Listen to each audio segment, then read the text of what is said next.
Hello mga idol, real talk tayo kasi ito si Alfred Guzman. May binanggit siya na may napikon daw sa kanya na INC. Kita nyo yung sa picture niya may nakasulat. Oh.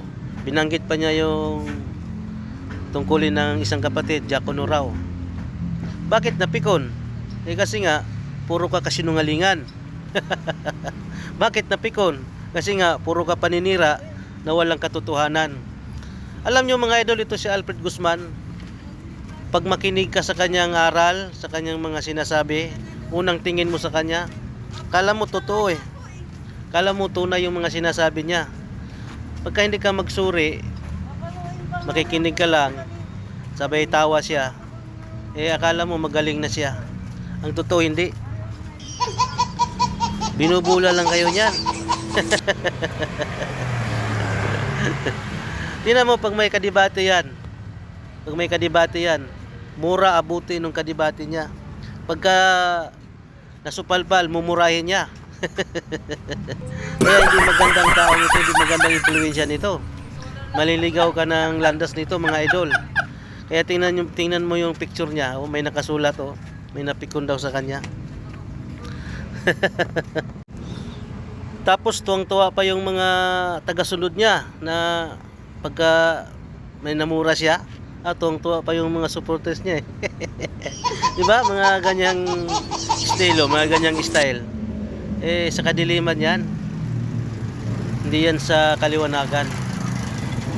Matutuwa pa kayo pagka may minura ang inyong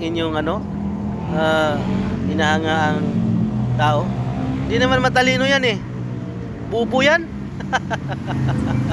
Katangahan yan, ganun. Nagdunong-dunungan. Ano akala niya sa aming mga iglesia ni Cristo? Walang alam? Ito, pagkakadebate ko to, baka nga hindi niya masagot pagka tinatanong ko to eh. Pagkatanungin ko to kung ilan ang Diyos, baka hindi niya masagot eh. Baka mangyak-ngyak ito eh. Oh. Suportahan niyo to yung mga inyong idolo na mayabang. Alam niyo mga idol, wala kayong makukuhang magandang aral dito sa taong ito. Kita nyo puro paninira, di ba? Walang sinasalto ito kahit sino sinisiraan. Akala niya walang katapusan ng ganong estilo. Darating din ang panahon na ma-realize mo yung mga sinasabi mo mali. Di ba? Kaya shout out sa iyo, taong mapanira.